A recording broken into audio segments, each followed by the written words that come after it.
नमस्कार, जन टीवी देख रहे हैं आप। मैं श्वेता शर्मा आपके साथ। खबरों की शुरुआत से पहले एक नजर डालेंगे अभी की हेडलाइंस पर। सचिवालय में चारधाम यात्रा को लेकर के होगी समीक्षा बैठक। सीएम धामी लेंगे फीडबैक। सभी विभागों के अधिकारी रहेंगे मौजूद।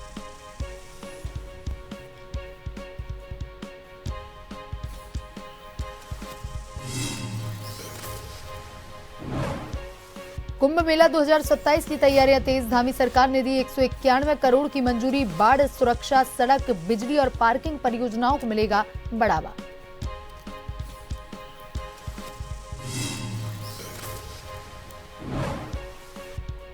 पेंशन और ग्रेजुटी में पुरानी सेवा जोड़ने की मांग पर सुनवाई पूरी। कोर्ट ने 2 हफ्ते में प्रत्यावेदन और 2 माह में फैसला देने के दिए निर्देश।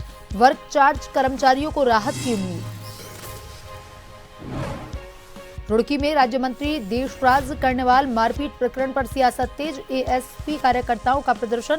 सिविल अस्पताल में धरना। फर्जी मेडिकल रिपोर्ट बनाने का आरोप।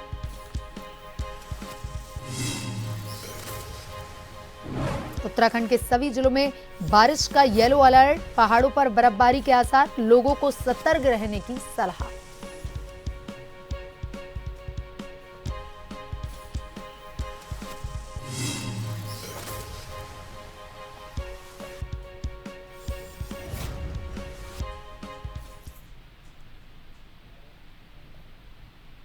और अब खबरें विस्तार से।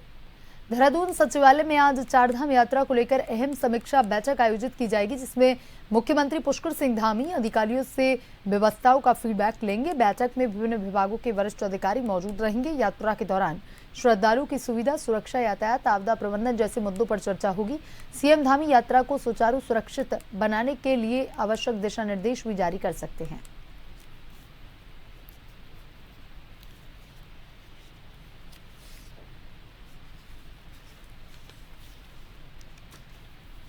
तो देहरादून सचिवालय में आज चारधाम यात्रा को लेकर के अहम समीक्षा बैठक। मुख्यमंत्री पुष्कर सिंह धामी अधिकारियों से व्यवस्थाओं का लेंगे फीडबैक।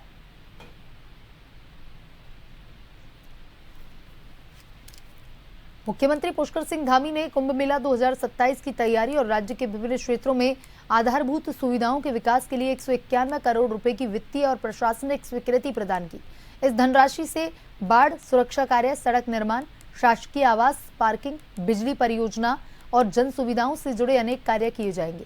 देहरादून में स्वांग नदी चैनलाइजेशन, हरिद्वार में सड़क निर्माण, मुक्तेश्वर और बागेश्वर में पार्किंग निर्माण, ऋषिकेश आस्था पथ के सौंदर्यकरण, कुंभ मेला 2027 से जुड़े कार्यों के लिए महत्वपूर्ण स्वीकृतियां दी गई हैं। और इसके अलावा यूपीसीएल को बिजली परियोजना के लिए 100 करोड़ रुपए, विभिन्न धार्मिक स्थलों के विकास, सौंदर्यकरण के लिए भी धनराशि मंजूर की गई है।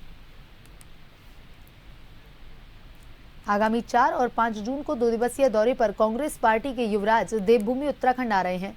चुनावी वर्ष होने के कारण राहुल गांधी के इस दौरे को कांग्रेस मील का पत्थर मान रही है, लेकिन दूसरी ओर भाजपा ने राहुल गांधी और प्रदेश कांग्रेस पार्टी पर तंज कसा। कांग्रेस पर निशाना साधते हुए भाजपा प्रदेश प्रवक्ता मथुरा दत्ता जोशी ने कहा कि 6 साल से कांग्रेस का संगठन तक नहीं बना। 2020 के बाद 4 अध्यक्ष और 4 प्रभारी बदल गए, नए और साथ ही कार्यकारिणी नहीं बनी। वहीं जिस पार्टी में अध्यक्ष बदलने के लिए षड्यंत्र और 25 लाख की रिश्वत की बात हो, वहां राहुल गांधी भी कुछ नहीं कर पाएंगे। जोशी ने कहा कि कांग्रेस में सिर्फ फुटबॉल है, साथ ही कोई किसी को नेता मानने को तैयार नहीं है। देखिए, सबसे बड़ी बात यह है कि जिस पार्टी के 6 साल से संगठन नहीं बना हो, प्रदेश की कार्यकारिणी न बना पाए हों। 2020 में अंतिम कार्यकारिणी आई थी प्रीतम सिंह जी के कार्यकाल में, तब प्रीतम सिंह जी, माननीय प्रीतम सिंह जी अध्यक्ष थे। उसके बाद 6 साल व्यतीत हो गए हैं, 4 अध्यक्ष बदल गए हैं, 4 प्रभारी बदल गए हैं, एक कार्यकारिणी नहीं बना पाए। तो उसमें राहुल गांधी जी क्या करेंगे? वो आएंगे, 2-4 भाषण देके चले जाएंगे, 2-4 बातें कह के वो भी चले जाएंगे। लेकिन जिस तरीके से सिरफुटबल है, कांग्रेस में एक दूसरे को कोई फूटी आंख देखने को तैयार नहीं है। कालाडूंगी विधानसभा के हल्द्वानी नगर निगम क्षेत्र के वार्ड संख्या 53 स्थित एक निजी बैंक्वेट हॉल में भाजपा नेता मनोज पाठक के नेतृत्व में आयोजित नगर के नायक सम्मान समारोह गरिमामय वातावरण में संपन्न हुआ। कार्यक्रम में समाज के विभिन्न क्षेत्रों में उत्कृष्ट योगदान देने वाले नागरिकों को सम्मानित कर उनके प्रति कृतज्ञता व्यक्त की गई। समारोह में आंगनबाड़ी कार्यकर्ताओं, आशा कार्यकर्ताओं, शिक्षकगण, पूर्व सैनिकों, शिव भक्तों, पुरोहित गणों, स्वयं सहायता समूह से जुड़ी मातृशक्ति और समाज सेवा के क्षेत्र में उल्लेखनीय कार्य करने वाले अनेक नागरिकों को सम्मानित किया गया। कार्यक्रम में बड़ी संख्या में क्षेत्रवासी, सामाजिक कार्यकर्ता, गणमान्य नागरिक उपस्थित रहे। भाजपा नेता मनोज पाठक ने कहा कि समाज के वास्तविक नायक वे लोग हैं जो बिना किसी उपेक्षा के निरंतर जनसेवा और राष्ट्र निर्माण में अपना योगदान देते हैं। ऐसे व्यक्तित्व का सम्मान करना समाज के लिए प्रेरणादायी है और इससे सेवा और समर्पण की भावना को बल मिलता है। उन्होंने कहा कि शिक्षा, स्वास्थ्य, सामाजिक सेवा, महिला सशक्तिकरण एवं राष्ट्र हित के लिए कार्य कर रहे लोगों के योगदान को पहचान देना हम सभी का दायित्व है।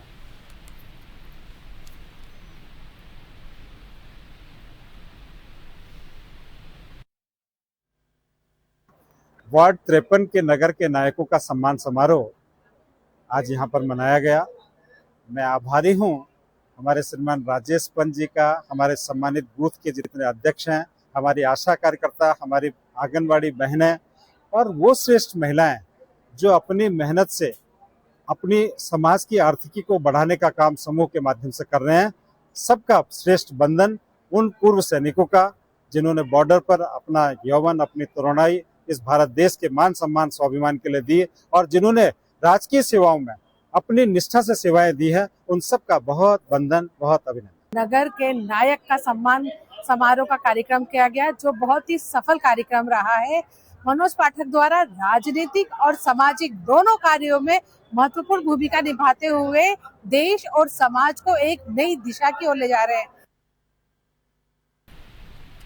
उत्तराखंड उच्च न्यायालय ने लोक निर्माण विभाग के वर्क चार्ज कर्मचारियों द्वारा दैनिक वेतनभोगी श्रमिकों के रूप में दी गई पूर्व सेवाओं को पेंशन के ग्रेच्युटी और अन्य सेवानिवृत्ति लाभों में शामिल किए जाने की मांग से जुड़ी हुई याचिकाओं का निस्तारण कर दिया है।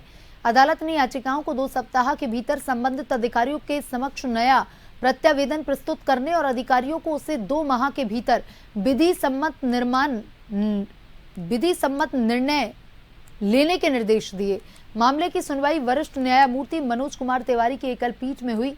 याचिकाकर्ता कैलाश सिंह समेत कई वर्क चार्ज कर्मचारियों ने अलग अलग याचिकाओं में कहा था कि उन्होंने लोक निर्माण में कई वर्षों तक दैनिक वेतनभोगी श्रमिक के रूप में सेवाएं दी।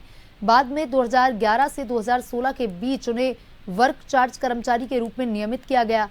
याचिकाकर्ताओं का कहना है कि विभाग उनके नियमित नियुक्ति से पूर्व की गई सेवाओं को पेंशन, ग्रेच्युटी और सेवानिवृत्ति लाभों की गणना में शामिल नहीं कर रहा है और इस संबंध में उन्होंने विभागीय अधिकारियों को कई बार प्रत्यावेदन भी दिए, लेकिन उन पर कोई कार्रवाई नहीं की गई। कर्मचारियों ने अदालत से अनुरोध किया है। रुड़की में पूर्व विधायक और राज्य मंत्री देशराज कर्णवाल से जुड़े मारपीट प्रकरण ने अब नया राजनीतिक मोड़ लिया। आजाद समाज पार्टी के कार्यकर्ताओं ने सिविल अस्पताल पहुंचकर जमकर धरना प्रदर्शन किया। आरोप लगाया कि सत्ता के दबाव में फर्जी मेडिकल रिपोर्ट तैयार करवा करके उनके कार्यकर्ताओं को झूठे मुकदमे में फंसाया गया है। वहीं झबरेड़ी खुर्द में आयोजित सरकार आपके द्वार कार्यक्रम के दौरान हुए विवाद के बाद दर्ज मुकदमों को लेकर आजाद समाज पार्टी के कार्यकर्ताओं ने सिविल अस्पताल में प्रदर्शन किया। महक सिंह के नेतृत्व में पहुंचे कार्यकर्ताओं ने अस्पताल प्रशासन सत्ता पक्ष पर गंभीर आरोप लगाए हैं। प्रदर्शनकारियों का कहना है कि मेडिकल रिपोर्ट में धारदार हथियार से हमला और गंभीर चोटें दर्शाई गई, जबकि वायरल वीडियो में ऐसा कुछ भी दिखाई नहीं दिया। धरने के दौरान कार्यकर्ताओं ने आरोप लगाया कि राजनीतिक प्रभाव के चलते मेडिकल रिपोर्ट को मनमाने तरीके से तैयार किया गया। उन्होंने कहा कि पूरे मामले की निष्पक्ष जांच करवाई जाए, मेडिकल रिपोर्ट तैयार करने वाले चिकित्सकों के खिलाफ भी कार्रवाई की जाए। कार्यकर्ताओं ने संबंध में सिविल अस्पताल के सीएमएस को ज्ञापन सौंपा। हर प्रकार चाहे वो किसी भी समाज से व्यक्ति हो, उसके लिए न्याय बराबर होना चाहिए और जिस प्रकार से यहाँ फर्जी तरीके से मेडिकल बनाए जाते हैं उसका जो है उसकी पारदर्शिता सबके सामने हो और उसकी वीडियोग्राफी हो। इस तरीके से फर्जी मेडिकल बनाकर आप जो है समाज के बेगुनाह नौजवान लड़कों को जेल में भेजकर उन्हें क्राइम की ओर धकेलने का काम कर रहे हैं। खुर्द में जो घटना हुई थी उस दिन, उसके संबंध में इन लोगों ने मुझे एक ज्ञापन दिया है निष्पक्ष जांच के लिए। हालांकि मैं इस बीच में छुट्टी पे था 8 दिन 9 दिन, मैं अभी आज ही आया हूँ। तो इस संबंध में मैं जांच कराऊंगा, सीसीटीवी फुटेज निकलवाऊंगा, देखूंगा और जांच होगी। जांच के बाद में निष्कर्ष। चंपावत जनपद के जरूरतमंद और पात्र नागरिकों को त्वरित राहत आर्थिक सहायता उपलब्ध करवाने की दिशा में जिला सभागार चंपावत में मुख्यमंत्री विवेकाधीन कोष के अंतर्गत स्वीकृत सहायता राशि के चेक वितरण कार्यक्रम का आयोजन किया गया। जिलाधिकारी चंपावत मनीष कुमार ने जनपद के 68 लाभार्थियों को सहायता राशि के चेक प्रदान किए। कार्यक्रम को संबोधित करते हुए जिलाधिकारी मनीष कुमार ने कहा कि राज्य सरकार का उद्देश्य जन सामान्य तक योजनाओं एवं सहायताओं का लाभ सरल, पारदर्शी और समयबद्ध तरीके से पहुंचाना है। उन्होंने कहा कि लाभार्थियों को कार्यालय के अनावश्यक चक्कर न लगाने पड़े, सहायता राशि शीघ्र उपलब्ध हो सके, इसी उद्देश्य से स्वीकृत धनराशि सीधे लाभार्थियों के हाथों में सौंपी गई है। मुझे मुख्यमंत्री राहत कोष से आर्थिक सहायता मिली, इसके लिए मैं जिलाधिकारी श्रीमान मनीष कुमार जी का और मुख्यमंत्री उत्तराखंड श्रीमान पुष्कर सिंह धामी जी का तहे दिल से हार्दिक अभिनंदन एवं स्वागत करता हूँ, प्रणाम करता हूँ। मैंने अपनी आर्थिक सहायता के लिए बिल लगाए थे, एप्लीकेशन लगाई थी, जिसका मुझे चेक मिल गया। सीएम साहब का, डीएम साहब का धन्यवाद।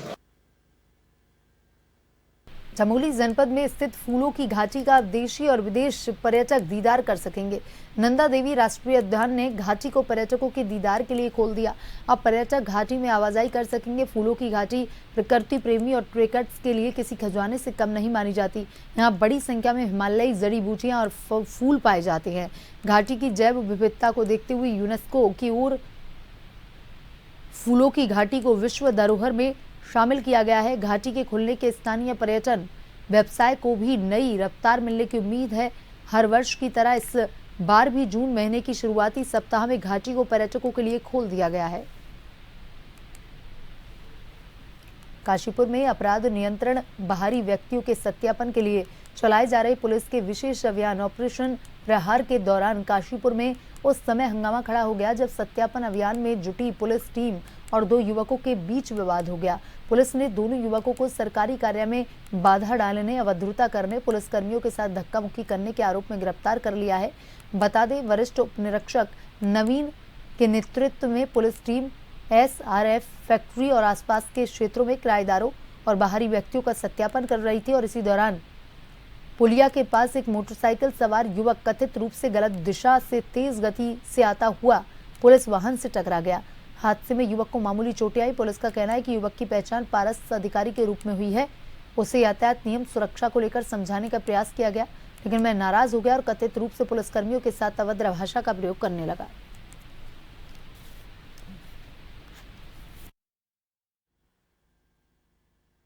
देखिए, ये मामला काशीपुर का है, कुमाऊं कॉलोनी का। इसमें हमारी टीम कल नियमित सत्यापन के लिए गई थी और वहाँ पर पारस अधिकारी पुत्र श्याम सिंह निवासी कुमाऊं कॉलोनी और पीयूष अधिकारी सन ऑफ दीवान सिंह निवासी कुमाऊं कॉलोनी, ये दोनों व्यक्ति जो हैं पुलिस के साथ इन लोगों ने अभद्रता की है और गाली गलौज की है और हाथापाई की है।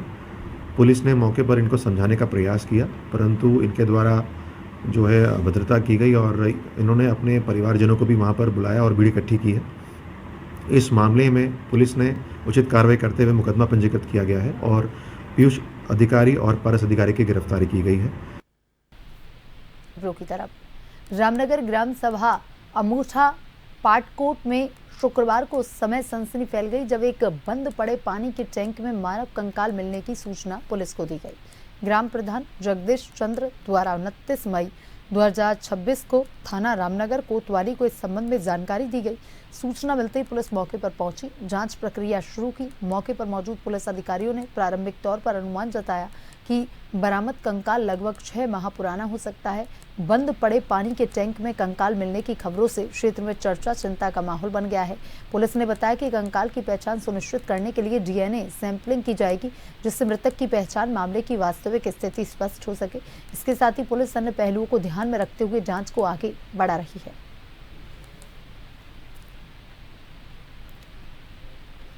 उत्तराखंड सरकार ने इस वित्तीय वर्ष में कुमाऊं मंडल से शराब के जरिए भारी भरकम राजस्व जुटाने का प्लान तैयार किया। सरकार ने इस बार कुमाऊं मंडल को 944 करोड़ रुपए के राजस्व का बड़ा लक्ष्य दिया। सरकार ने इस बार कुमाऊं मंडल में 40 नई शराब की दुकानें भी आवंटित की। वहीं दूसरी ओर शराब के शौकीनों से होने वाली अवैध वसूली को रोकने के लिए आबकारी विभाग ने इस बार कड़ा रुख अपनाया। अब हर दुकान पर न सिर्फ रेट लिस्ट लगाना अनिवार्य होगा, बल्कि आबकारी इंस्पेक्टर का मोबाइल नंबर और एक शिकायत QR कोड भी लगवाया गया है। अगर किसी ने तय दाम से 1 रुपया भी ज्यादा लिया तो ग्राहक तुरंत मौके से ऑनलाइन शिकायत दर्ज करवा सकेगा। वर्तमान वर्ष में 26-27 में मंडल का राजस्व लगभग 944 करोड़ का है, जो गत वर्ष 875 करोड़ के आसपास था। और दुकानों की संख्या भी लगभग 395 इस समय वर्तमान में पूरे मंडल में स्वीकृत है। लगभग 345 के आसपास दुकानें और इस बार 945 के आसपास या 944 पॉइंट समथिंग कुछ रेवेन्यू निर्धारित। ओवर रेटिंग के लिए जनपद में हमारे सभी दुकानों पर QR कोड और शिकायत नंबर जिला आबकारी अधिकारी और आबकारी निरीक्षक के सभी पर लिखे रहते हैं। कोई भी जिसको ओवर रेटिंग की शिकायत है वो जिला आबकारी अधिकारी या संबंधित आबकारी निरीक्षक या QR कोड पे शिकायत कर सकते हैं। हल्द्वानी के काठगोदाम स्थित कलसिया पुल के पास सोमवार को प्रशासन नगर निगम की संयुक्त टीम ने अतिक्रमण हटाने की कार्रवाई की। सिटी मजिस्ट्रेट AP वाजपेयी और नगर आयुक्त परितोष वर्मा के नेतृत्व में JCB मशीनों के जरिए अतिक्रमण को ध्वस्त किया गया और इस दौरान राष्ट्रीय राजमार्ग के अधिकारी भी मौके पर मौजूद रहे। बताया गया कि लगातार बरसात के कारण पिछले लंबे समय से कलसिया पुल क्षतिग्रस्त हो गया था। वर्तमान में कुमाऊं क्षेत्र की यातायात व्यवस्था वैकल्पिक बैली ब्रिज के माध्यम से संचालित की जा रही है। कलसिया पुल कुमाऊं मंडल के सभी 6 जिलों को जोड़ने वाला महत्वपूर्ण संपर्क मार्ग है, इसलिए इसके स्थायी निर्माण को लेकर प्रशासन ने प्रक्रिया तेज कर दी। स्थायी पुल निर्माण के लिए पुल के आसपास किए गए कुछ अतिक्रमण को हटाना आवश्यक था। इस संबंध में प्रशासन द्वारा पूर्व में अतिक्रमणकारियों को नोटिस जारी किए गए थे, लेकिन निर्धारित समय के भीतर अतिक्रमण नहीं हटाए गए। इसके बाद प्रशासन और नगर निगम ने JCB मशीनों की मदद से अतिक्रमण हटाने की कार्रवाई की।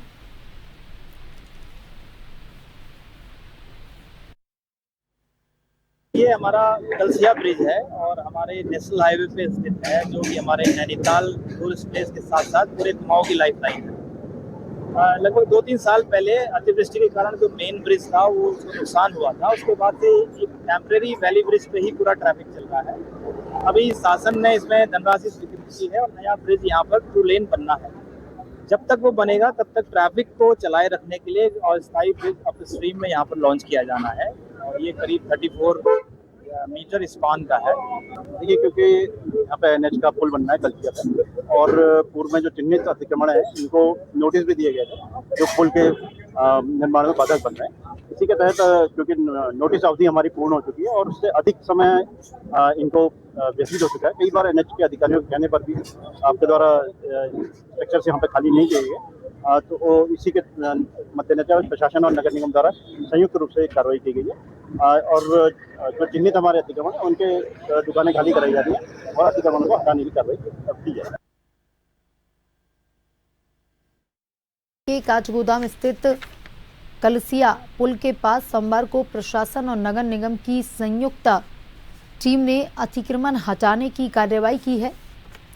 सिटी मजिस्ट्रेट AP वाजपेयी, नगर आयुक्त परितोष वर्मा के नेतृत्व में JCB मशीनों के जरिए अतिक्रमण को ध्वस्त किया गया है और इस दौरान राष्ट्रीय राजमार्ग के अधिकारी भी मौके पर ही मौजूद रहे। बताया गया कि लगातार बरसात के कारण लंबे समय से पुल क्षतिग्रस्त हो गया था। वर्तमान में कुमाऊं क्षेत्र की यातायात व्यवस्था वैकल्पिक वैली ब्रिज के माध्यम से संचालित की जा रही थी। वहीं कलसिया पुल कुमाऊं मंडल के सभी 6 जिलों को जोड़ने वाला महत्वपूर्ण संपर्क मार्ग है और इसके स्थायी निर्माण को लेकर प्रशासन ने प्रक्रिया भी तेज कर दी है। स्थायी पुल निर्माण के लिए पुल के आसपास किए गए कुछ अतिक्रमणों को हटाना आवश्यक था और इस संबंध में प्रशासन द्वारा पूर्व में जिन्होंने अतिक्रमण किया हुआ था उन्हें नोटिस जारी भी किया था। लेकिन निर्धारित समय के भीतर उनके द्वारा अतिक्रमण नहीं हटाया गया, जिसके बाद प्रशासन और नगर निगम ने जेसीबी मशीनों की मदद से अतिक्रमण हटाया। नजर डालेंगे अभी की हेडलाइंस पर।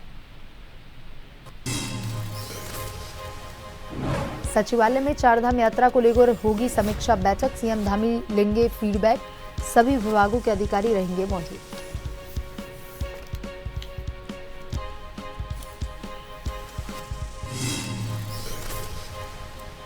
कुंभ मेला 2027 की तैयारियां तेज, धामी सरकार ने दी 191 करोड़ को मंजूरी, बाढ़, सुरक्षा, सड़क, बिजली और पार्किंग परियोजनाओं को मिलेगा बढ़ावा।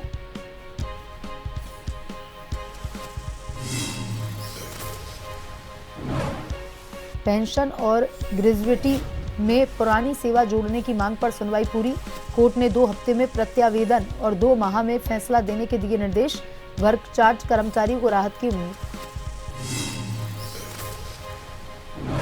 रुड़की में राज्य मंत्री देशराज कर्णवाल मारपीट प्रकरण पर सियासत तेज, एएसपी कार्यकर्ताओं का प्रदर्शन, सिविल अस्पताल में धरना, फर्जी मेडिकल रिपोर्ट बनाने का आरोप।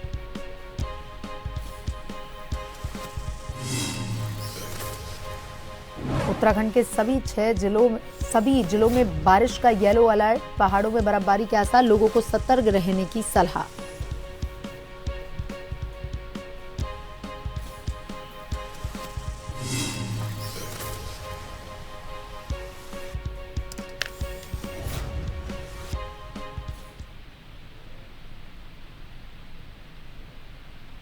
बुलेटिन में अभी तक के लिए इतना ही। बने रहिए जन टीवी के साथ। नमस्कार।